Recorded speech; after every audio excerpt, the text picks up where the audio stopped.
The Apipheny add-on lets you save your API requests for future use. Depending on the scale of your data operations, you can have anywhere from just one to dozens of different saved requests, but thanks to the schedule feature, you can automate these requests.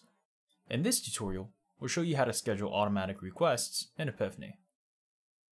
To create a saved request, head over to the Schedule tab. Begin by clicking the Create Scheduled Request button. You'll see three fields. Scheduled request name, which is the name you wish to assign your scheduled request. Saved request, which is a drop-down list that lets you choose from all your saved requests. And frequency, which is the rate at which you want your scheduled requests to run. Scheduled requests are merely saved requests that run regularly based on the frequency you choose.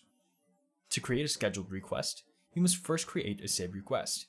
Watch our video tutorial on saving requests to learn how.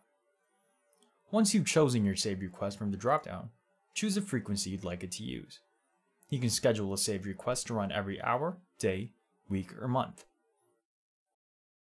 Once you've finalized your settings, give it an appropriate name that's easy to remember, and click Save to save it.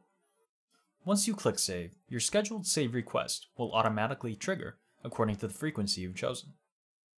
Please note that the exact times of requests are randomly assigned by Google within an hour from the selected time.